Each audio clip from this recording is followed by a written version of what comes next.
You are listening to the Unleashed and Aligned podcast. Let's dive into today's episode.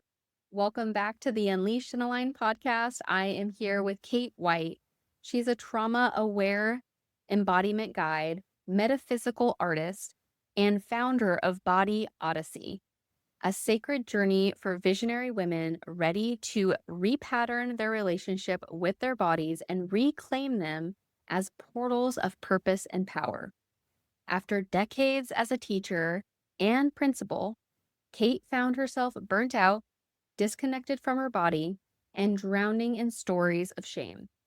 What began as a personal search for wholeness became a transformative method for others. Through her proprietary Embrace framework and I Adore painting process, Kate helps clients reconnect with their inner child, regulate their nervous system, and express buried truths through metaphysical painting and breath-led rituals. Her work is deeply intuitive, symbol-rich, and body-based, meeting clients where they are and gently guiding them home to themselves. Kate's podcast-friendly topics include joyful rebellion, intuitive creativity, and the path of sacred wholeness.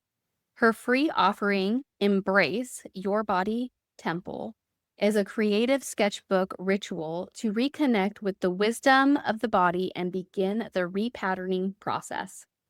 Kate believes repatterning isn't about fixing what's broken, it's about reclaiming what's been buried. Through brushstrokes, breath, and brave embodiment, she helps others remember your body is not the problem, it's the portal. Welcome to the podcast.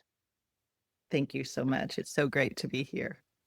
I absolutely love all of the modalities that you utilize to really come back into the body and find the wisdom of the body. I know I went over a lot of things, but can you tell us a little bit more about your work and how you came into it?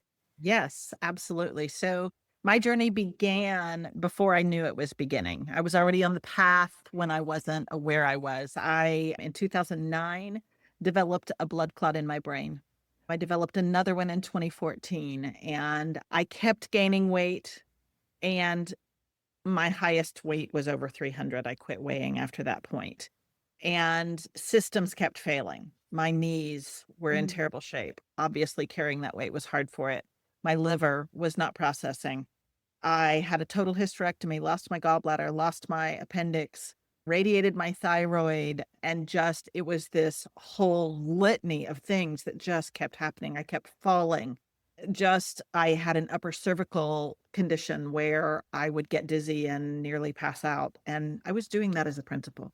Wow. And that's why I left, because I realized after COVID, I could not go back in the conditions that were necessary and be wholly there for them. And what I realized after retiring is I was deeply connected to my ego, to the title of being principal, to the Mm. concept of being teacher. And I went into a deep, dark depression that it took me a couple of months to come out of, a couple of months in the bed under several blankets with velvet blackout curtains, keeping the light out, getting dressed only about 20, 30 minutes before my husband got home just to say I did it. Not feeding myself emotionally, physically, spiritually, figuratively, literally. And so that was the portal into, oh, we need to do something to remain here in this body on this earth. And when you get Facebooked by those magic little advertisements, one of them was a 21-day painting and meditation course. And I knew meditation was going to be my beginning portal home to me in my body. And so I joined that with Whitney Freya and we painted Tara for 21 days. The painting behind me is also a multi-layered piece of art, but Tara, you paint over the same canvas for 21 days. Wow. You go through a process of meditation in that. And so in that process, I began to understand that there was more to me than I was permitting myself to live. And I knew this because something you and I didn't talk about before. I grew up in a spiritualist home, where we went to a spiritualist church, and so I had a deep connection to spirit. I know there's life after life. My father died when I was 4, and I've never lost that relationship with him unless I closed the doors on communication. And I did that for a time in my life when I was an angsty teenager. I think we all walk away from our parents during those times. It was just a little unique to walk away from one in spirit. Anyway, so that doorway back home, that doorway back within opened an awareness that I was broken in ways that my body was communicating with me and I was not listening. So each of those things that I described to you, each of those health issues were a message to me. And there are many more I didn't talk about, all the little things that happen. And each of those was a message for me. And when we say, I just can't stand this anymore, what are we going to do? We're going to start falling. We're going to start stumbling. We're going to start tripping. When we bottle things up in our head and we just keep those in and we don't communicate those things out, we're going to create conditions where perhaps blood clots can occur, where tightnesses in our body cause illness. When we're talking about, I can't bear this, I can't, our knees are going to give out. And so what I started to realize was it was in my language, it was in my being, how I be in the world was manifesting itself through my body. And so I took some pretty drastic steps. I had a gastric sleeve surgery and I had a knee replacement in the past 2 years, 2.5 now. But before I did that, I started researching because I knew that if I lost weight and my husband started thinking I was hotter than I was before, if there was a we were more attracted to each other because I lost the weight, there was gonna be a part of me that I had lost that was gonna be lost in the relationship, and so I did some research, and what I found was that 70 to 90% of the people who go through a gastric surgery, gastric sleeve, gastric bypass, Roux-en-Y, any of those, ended up in split relationships or divorce, and I didn't want that for myself. So, between the painting and meditation and the I'm taking my body back, I'm going to be the one driving this vessel, I'm not going to just let life happen to me. I created Body Odyssey beginning there. And so, because I put myself through that program, and I've put myself through it. I'm on my 4th time through Body Odyssey now. Part of it, creating the program was created because I needed it to be created. And then once I created it, going through it as a participant because I needed it again.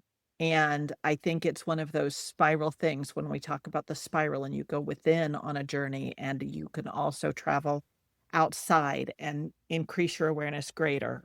And when you go in, you focus in on what's important on your within. And so that's the journey that Body Odyssey takes people on is that journey into listening to the messages that your body has for you, processing those messages through first being in your body, feeling your feet on the floor, breath work, taking the breaths you need to take to tell the nervous system that it's safe, movement, somatic movement, to again tell your body it's safe. And it can be something as simple as swaying, it can be shimmying and shaking, it can be turning on the music and dancing with it.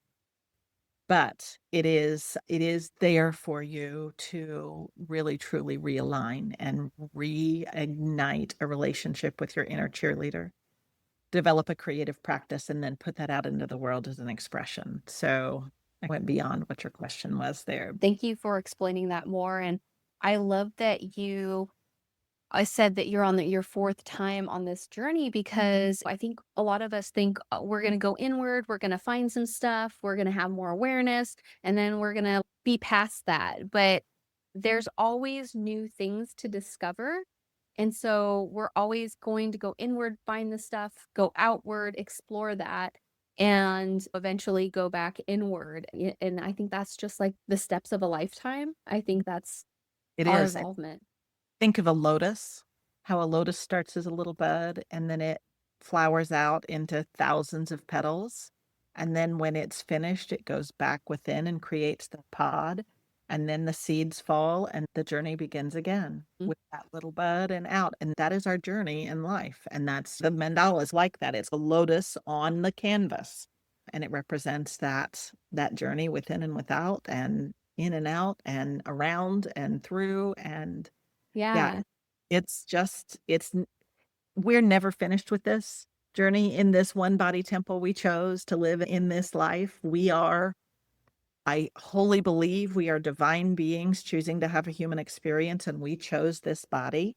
Yeah. And so we can cuss it all we want. We can be mad it's too thin, can't gain weight. I've been there in my youth.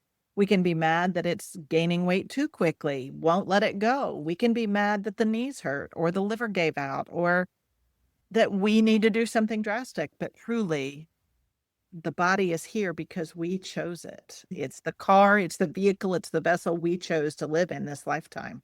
And so we have to get to the point that we listen when the check engine light comes on in a vehicle. We've got to learn to listen to the messages that our body has. And it can be something as simple as stumbling, running into a wall. Stop and listen. Okay, what's the message? Are you hitting walls someplace else in your life? Yeah. Happening. So, I like that you had mentioned that with how you're speaking, like, really pay attention to your speaking. I believe that thoughts have vibrations, they are energy. Our voice, what we're saying out loud has energy, and like you said, what came to my mind was that saying, "This is such a pain in the butt," and then you, like, have lower back pain or things like that. yeah. Or you develop exocrine pancreatic insufficiency and there's a problem there. Same. Yeah. Yeah. Language. And I'm not saying that everybody who has a condition in their life that we need to go back and use blame, shame, or guilt. It's about awareness and looking to see, is there a message here? Or is this simply an anomaly or something that happened outside the realm? I believe that we can use it all as a lesson, but I don't think it's all a lesson that we necessarily earned.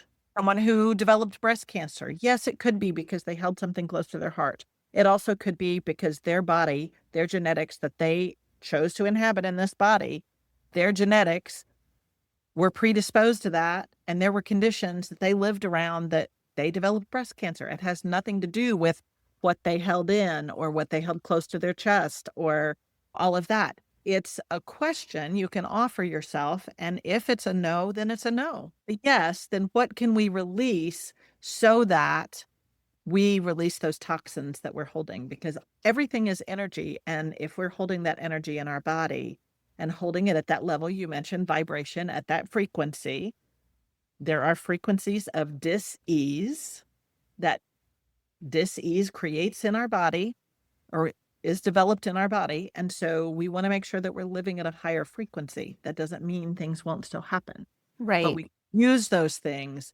as a way to live through them as a message to other people if we so choose. Yes, and thank you for saying that. I completely agree with that. I like to do chakra work, and so a lot of times I'm like, the chakras can hold a lot of information for you, and they can also store things, and there can be things that are created in the body, but that doesn't always mean that it's you that's creating it. It could be Right. hereditary. I Right. am somebody that believes that everything is a lesson in life, regardless of if it's something that you have held or if it's something that you're going through right now. I do think that life is just a constant lesson and learning experience. And I enjoy looking at it that way because it makes things for me easier to digest as well. Yeah. So, And if we look at it that we chose to incarnate here on the earth, where what spirit says about the earth is it is the hardest, quickest, fastest way to learn a lesson. So you incarnate on the earth. We could have incarnated someplace else in another planet, in another universe, in another happening, in another way. We could have chosen to stay in spirit to learn our lessons, but we chose the fast track. We chose to come down here where it's hard as hell to get through because we wanted to learn those lessons. And so if we can look at it that it's all a lesson, then we can simply go, check, mhm, mastered. yeah. And sometimes lessons are brought to us little by little. We get a little bit of a taste, and it's just like that, peeling an onion or pulling back the petals of a lotus. You learn a little bit more each time you go through it. And I always say that when I started my journey of becoming whole, and I don't use the term healing because healing so often to people indicates something is broken. My body healed, but I'm not healing myself. I'm healing my knee, I'm healing my stomach, I'm healing my liver, but I'm not healing my expression in this life because it's never broken. Always right where we're supposed to be. But when I started my journey, I was like this little fetal position, even the journey after retirement, in fetal position, literally in bed. And then I could lift my head, and then I could sit up a little, and then I could release my hands. And then I could start breathing again, and then maybe I sat up on the edge of the bed, and then I stood, and then I was stronger, and I was able to go through. But that spiral, each time around the spiral, I'm standing taller and embodying my life even stronger. And so by the time we're to the end of the lesson, that spiral comes through and we don't even know it's a lesson anymore because we've learned it. We've Mhm. experienced it. It doesn't have to nestle in our body or hold onto our clothing like a little burr. Yeah. It just walk through free.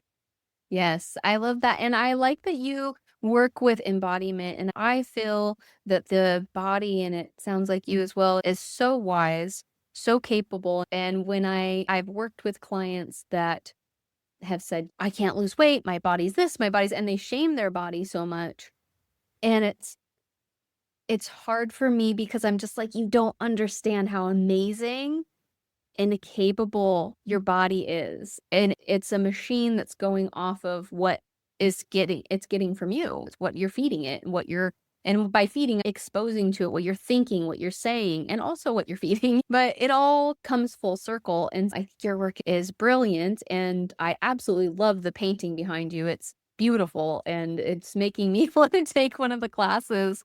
Come play. It's all play.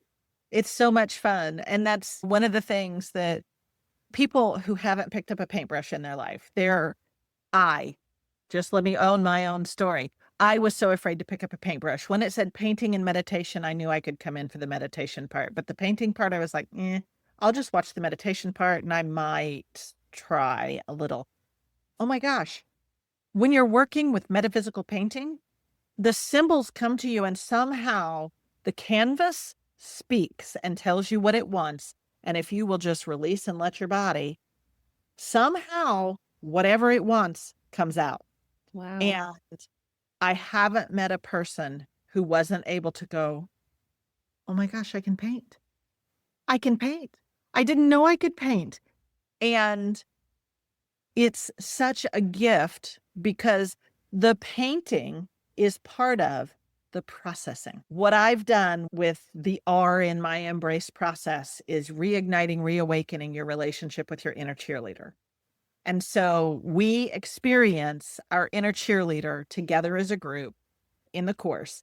And your inner cheerleader comes out with gifts and messages for you and is just there with pom poms and streamers and so happy that you exist and thankful for the journey you've taken and thankful for all the hell you put yourself through with the choices you thought were bad choices because it got you where you are today. And they're just there holding posters for you and bringing you symbols that then go on the canvas. And so it's all this big, fun playtime. It's not an, oh my God, what do I do? How do I make this come out on the canvas? It's all about symbols. And so if you look at the painting behind me, there are symbols upon symbols, the circles with the little seed in the middle. It's not coming full circle, but growing from within to without. There are trees of life on there. There are little messages of fire. There are just all kinds of symbolic messages that you put into the painting to bring forward to yourself. And it ends up being a message from you to you that every time you look at it, you remember this one is grace and play. And I've got another one that's joy. I've got another one that is sovereignty and be wild. And I've got another one that is still developing and I'm not sure what the message is going to be. And I've got a lotus that is like, you are in your enveloping, developing stage. Stay there, grow. We're here to support you. And so each one has a message and you don't ever forget the messages. And I don't ever forget the layers and layers that are underneath.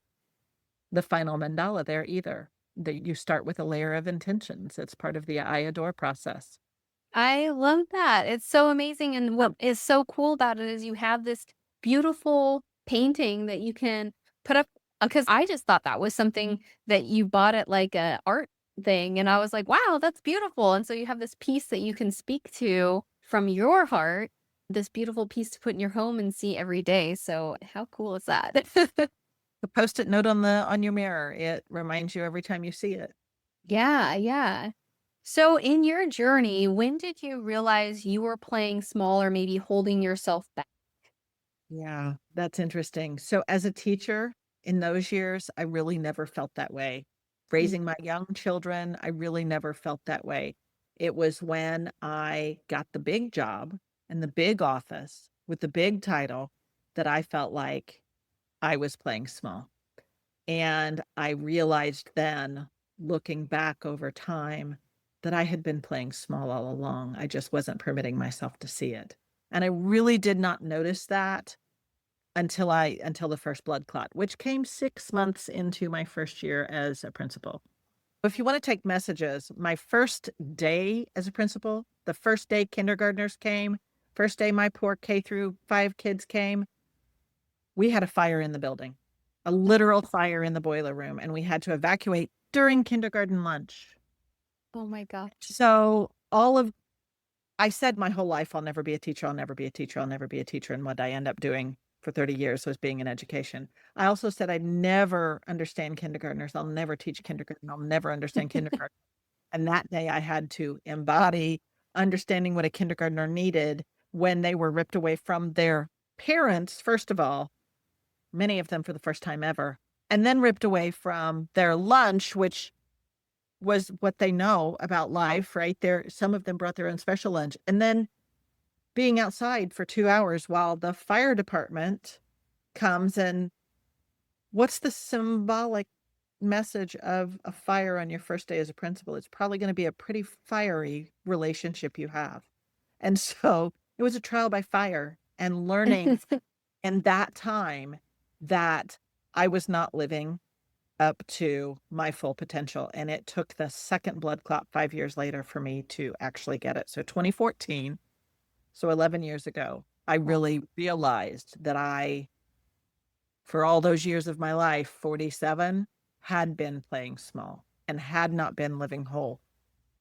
And honestly, that unraveling and that unfurling, I realize it more and more every day. Just 4 weeks ago, I fell at the beach and realized that I had been running from the title teacher.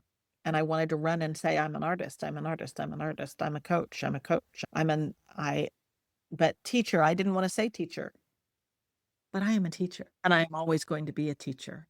And that fall helped me reclaim that I had been carrying this big bundle, literally and figuratively, of all of these things I wanted to get done. But the most important thing was in my heart. And that in my heart is, let's slow down and be a teacher. Let's Oh, I just slow love it. down and own the being a teacher. So even just a few weeks ago, I'm realizing more and more that once you start the journey of recognizing and opening your heart, it just continues to open and teach you more and more so that you can live more fully in your life. Oh, that's so beautiful. Yeah, isn't it funny how we can run from something or say we're not really that even if we had the title, and then finally it smacks us. Like, I have a lot of people that are entrepreneurs that are like, "Oh, I'm not good at sales." And I'm like, "You're selling yourself every day." Like, you might not be selling your product the way that you think that you want to show up and sell it, but we're literally all salespeople. We're selling ourselves to people every day. And yeah, it's funny when you look at things in a different manner, how it can show up. Yeah. And somebody said something to me, I don't know, in the last few years of teaching about walking into classrooms and making observations that once you see something, you can never unsee it. And that lesson has stuck with me through this embodiment journey is once you notice something, once you realize that refined sugar is a problem to you and your body, you can't unknow that. This morning, going out to breakfast with my precious 94-year-old friend, I take my creamer with me everywhere. My creamer's what? Cane sugar and cream. This morning, I whipped out the half and made it with honey and took it because while I prefer next time to try dates, we'll see about rinsing dates and using dates because I think they're probably healthier for you than honey. At least I didn't use the refined sugar in my coffee. I'll get away from using as much. Yeah. But once you see it, you can't put that in your coffee and not know, "Oh, I'm about to poison my body." Well, and it's the same with when you start becoming more aware. I was doing a talk on DEI a couple weeks ago, and people were like, "What if I have a bias and I figure it out like after the fact I've been told, but I already said the thing and now I'm feeling bad about it." And I'm like, "No, that's when you want to be like proud of yourself because you've developed that awareness and that is the first step of catching yourself in action. And you're going to have awareness after the fact a lot. So you don't want to beat yourself up over it. You want to applaud yourself. But Yes. the more you do it, the more you're going to do it in the action as you're doing it. And like you said, once you become aware, you're just gonna start picking up and noticing it so much more. Yes, and so that version of me, I'll use that version instead of the DEI, but apply it to the DEI story. That version of me 6 hours ago who went, "Oh, I don't wanna have that sugar anymore," or, "I'm gonna put that sugar in my coffee," and the one right after, the one who was gonna put sugar in my coffee is so grateful to me and is cheering me on with pom-poms and streamers and saying, "Go you, you did that for us. I love that you're on this journey. I love that you learned that." So even that person who made that decision, in the moment they said it, that version of them is now grateful to them for learning the lesson and being willing now to live in a different way Yeah. and to do reparations if that is something they feel empowered to do. Right. Yeah. So on your journey, what part do you feel like you or is there a part of you that you felt you had to let go of in order to become more of who you are today? I had to let go of the ego. I had to have the term ego death. I didn't understand that. And honestly, I talk to dead people, but I question muscle testing. I talk to dead people, but I question foo-foo, chakra stuff. I talk to dead people, but I don't believe in ego death. And ego death doesn't mean that it literally has to die. It simply means that it has to fade away and go to the background, like your plants outside have to die and go away so that they can nurture other things. But I was very attached to the term principal and the term teacher.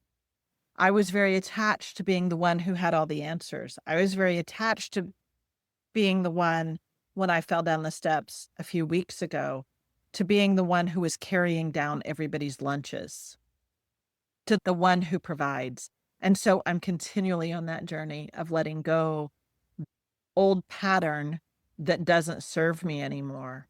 And the biggest one, the biggest hit, the biggest, "Oh my god, I didn't know, forgive me, I didn't know," was how attached I was to that title of principal, that Mm, title of teacher. And I say forgive me to myself, not to an entity that I believe is harming me or putting me in a place of retribution. I say forgive me because I haven't unpacked everything that I experienced, like your conversation with the person with DEI. What did I say and do while I was wearing that armor of being a principal that the version of me today would never say or do and would like to go back and roll back what was said or to reframe or rephrase for someone? Proud of a lot of the things I did because I did do it. I led with my heart. But the title did get in the way sometimes, and so that part of me, that part of that title, I had to let go. I love that you mentioned that because I literally have 3 things and I was writing them down the other day because I keep saying them and I'm like, I want to make sure I'm documenting this. But I do have 3 like goals that I've been working on within the mindset. And one of them is recognizing my ego when it comes out and really understanding it, being curious, non-judgmental, and understanding that aspect, but not letting it consume me. And I think that, like you said, ego death isn't like I'm free from it and I don't have any of these experiences anymore. I don't know if that would ever happen for me, honestly. And the people that maybe have experience, I even think that like monks and Buddhists, I think that they also have these things come up in their head. They just They say know they how do. to. Yes, and that's I love that reference because even the people who are on the mountaintop experience that. The other one was people pleasing, Oh, and yeah. I'm still a recovering people pleaser. It's that was carrying the lunches down. I wanted to be the one who Hmm. Uh, recognized for being the provider. I like yeah. that. I Yeah. like it. So, I can definitely relate to all of that stuff. But yeah, so I think that it's great to work on the awareness of that and to understand, like, and be on that journey, I should say, because it's always a journey. And I think I've said this multiple times on my podcast, but I used to think when I first started more of an awareness and I got into mindset and I was like, "Oh, once I understand all of these things, I'm going to be like free from it forever." And the more that you're on the journey, the more you realize you're never free from it, but you can always reframe it. You can yep. always like process it and then move on. And I think that's the part that trips some people up is the moving on part because you can get really I can get really into like my ego and what does it mean and get all and I'm like in this space that I'm not really growing anymore. I'm like hyper understanding it or hyper picking at it. Yes. Oh, I love that you said that. That's been out there in my field, but I've not been able to put words to it. That does it right there. When you become hyper aware of what you're doing and what it means or what the outside world says about it, and you're not letting it soak in. Like you've hardened with this hyper awareness, and we need to let that shell fall away so that the lesson can be integrated. Yes, Love yes. that. Thank you. Yes, and I've been really working on that piece of just and I personally I don't really like the term of radical shadow acceptance work, but I feel like that's part of letting that go is because if I'm not accepting and I'm not allowing, I'm micro focusing on that aspect. Whether I'm like being curious and not really judging, but there's a part of my brain that's actually judging it. That's why I'm so focused. So the term radical, I've just in the past year published a chapter in Radical Freedom, a book that is I think 101 other authors contributed to. And I had the same, I don't know, discomfort with the word radical until I integrated that term, broke the shell and let that soak in. And I became radically free once I understood that I was on a body odyssey.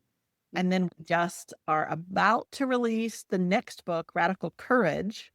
And that radical courage has been me stepping forward. And I didn't talk about this in my chapter, but me stepping forward in talking about spiritualism, metaphysical religion, and the fact that I talk to dead people, because that was something that was mom when I was a principal. We didn't talk about those things. And then just being willing to step forward in that teacher mindset and allow that archetype to help me do the work that I'm doing. And the courage isn't in doing that. The courage is in letting down the armor and being willing to be vulnerable in being that way and in leading that way and in leading with the mindset of one who teaches others and allow that to come forward again. I've had to do some radical resistance work with just the term radical. Yeah. Because I don't want to be a radical. That means an extremist. That means someone who's far outside the realm of what I want to be, but it doesn't, right? It's like you said, the radical shadow work is, I know that's a movement and that's a group that's, or a modality of healing or of coming to wholeness. Yeah. Uh, but yeah, we're in Body Odyssey, we're doing a lot more gently and with pom poms and streamers. So Yeah. I love that. So you had mentioned being like psychic. What do you utilize that in your programs, or is that just something that you keep to yourself? and so you didn't hear me say the term psychic, but that Oh, is sorry. no, I'm saying that because that's another place I probably need to do some work and allow that term to be used for myself. Allow that. I've said that I have the gift of inner sight. How's that different from being psychic? Not really sure. So, I have used my psychic abilities in knowing how the lesson should move, in allowing myself to make invitations to people based on what I'm hearing, and I have clairaudience and clairsentience. So, clairaudience is you hear things, and clairsentience is you feel them.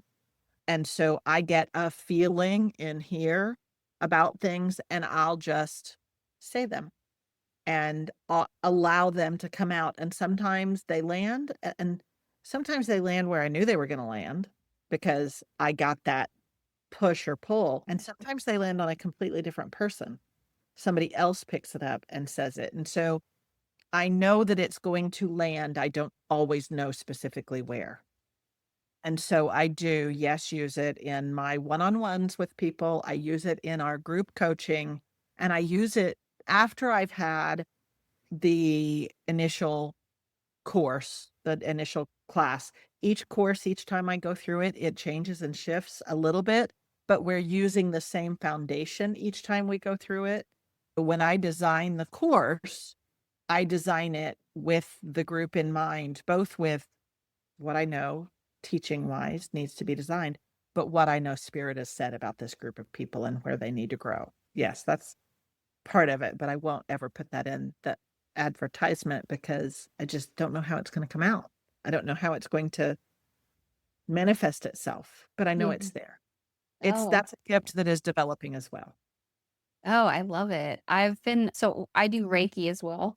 And I know Claire audience or whatever that I'm like, okay, that's easy. But I always get tripped up on the clairs. And I think you said Claire sentience. Sentience is that feeling, that sensing. Okay. Clairsentient is sensing, feeling, and sometimes it's literal feel things buzz, and sometimes it's that I feel it in my heart, in my head, somewhere along the chakra line, and I'll get hits at chakra levels and know that I need to be working in the solar plexus in the area of creativity, in the area of ego, or I'll get it in the root chakra or whatever, I'll get those senses there. Okay. And then I hear things and I hear them here, but I also get things dropped in from the top that somehow feel like I heard them. Like I don't hear them with my ears, I hear them with my ethereal ears. Yeah. And then clairvoyance is vision. And That's so the one that I want to develop. I know, me too. Me too. There's a term apport. Do you know the term apport? So apporting is when spirit moves a physical object from one spot to another. Okay. So if you apport things, some people apport crystals and they just sometimes just drop right into your hand. Or my mother was mowing the lawn and crystals just fell on her head from nowhere. Wow. I find dimes.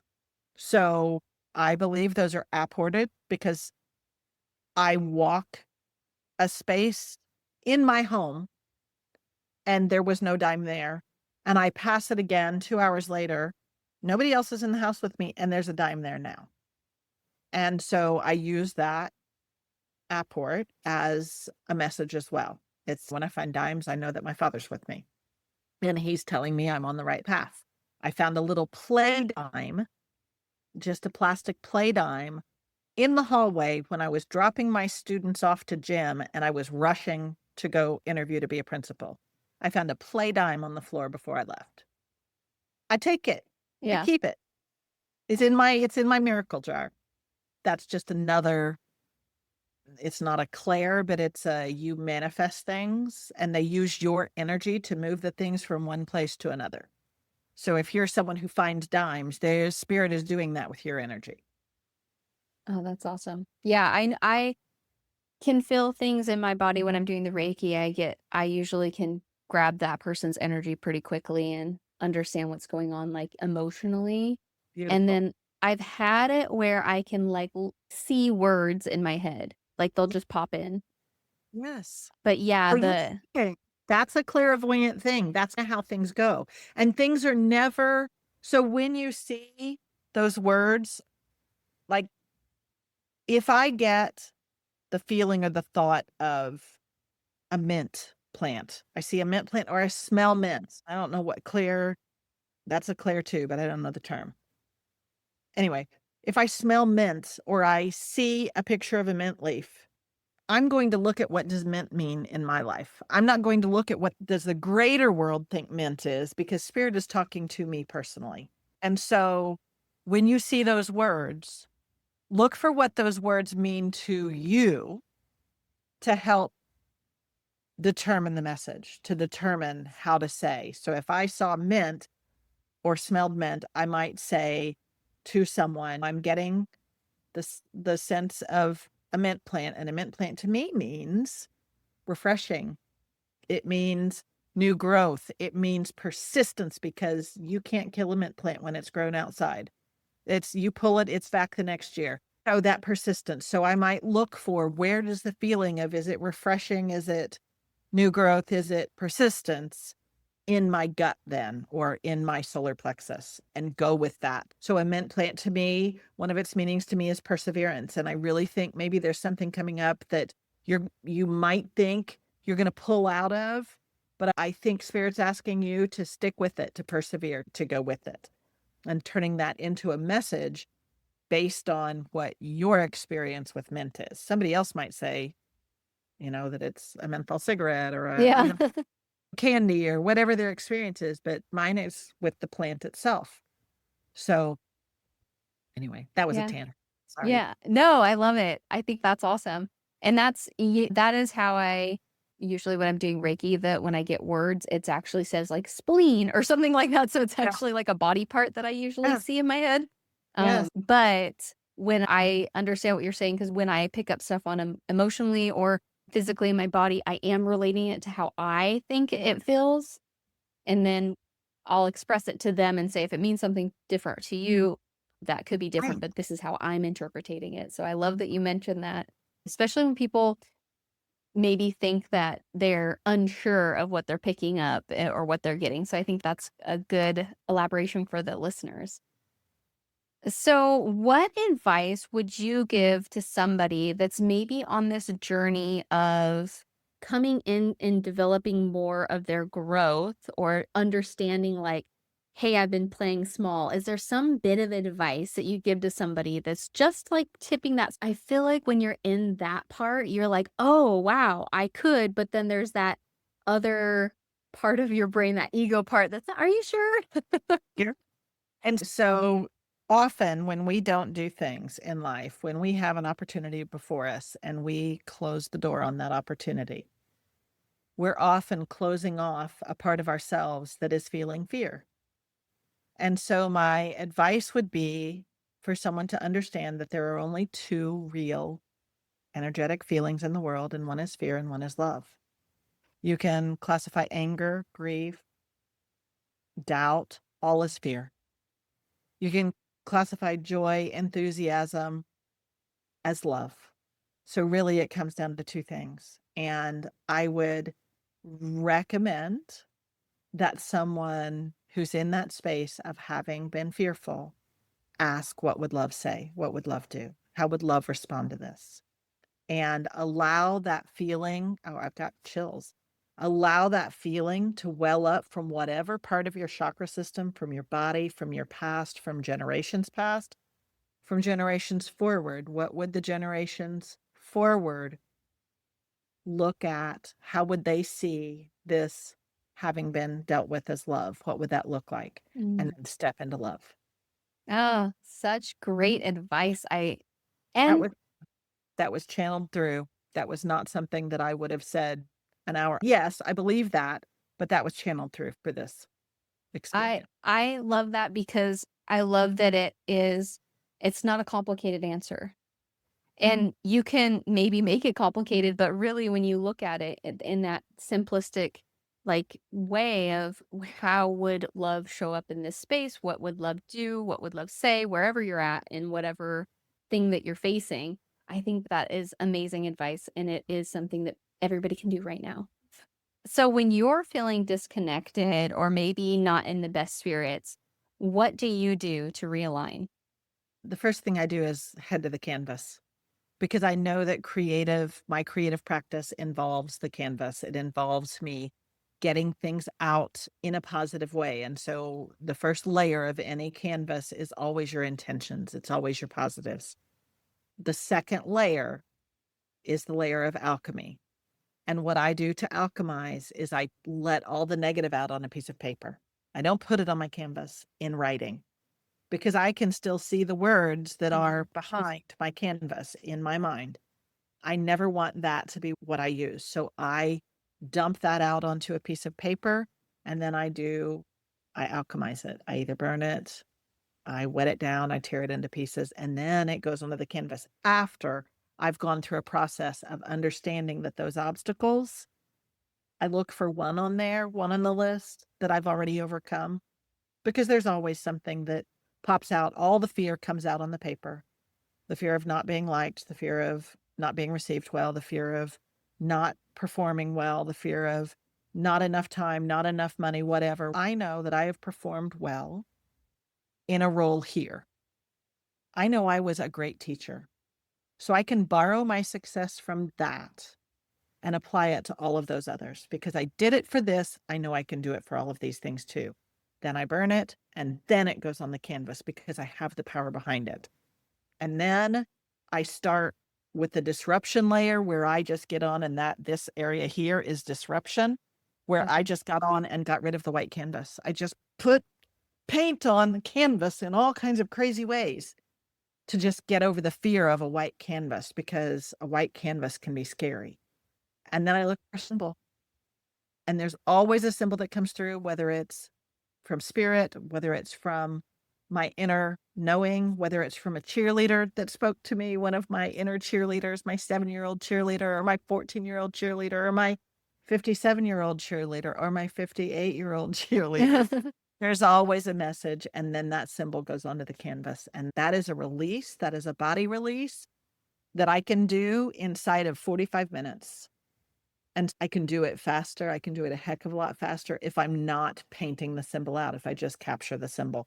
It can be a 20-minute experience to get all of that out and find the symbol, and then come back and paint the symbol later and bring the revelation out later. Yeah. Awesome.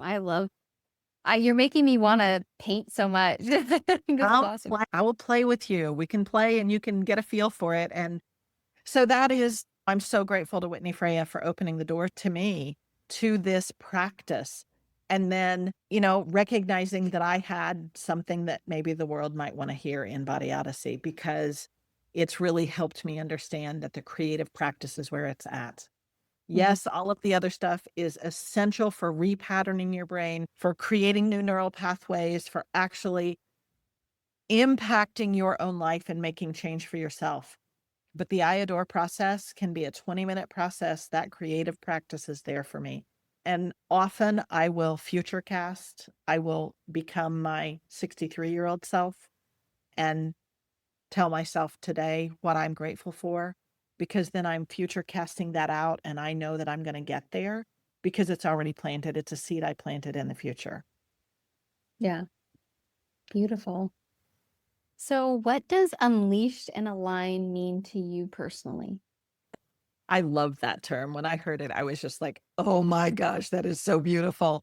That is such a gorgeous name. It is such a gorgeous concept." Unleashed is taking off the tethers, taking off the ties that bind, taking off the cloaks. I talk a lot in my practice about cloaks, that we put cloaks on to cover ourselves and hide ourselves, and transforming them into capes, and you can't do that unless you've taken that cape, those ropes off, those whatever ties that bind you. So unleashed is allowing that inner blossom to come out and begin blooming.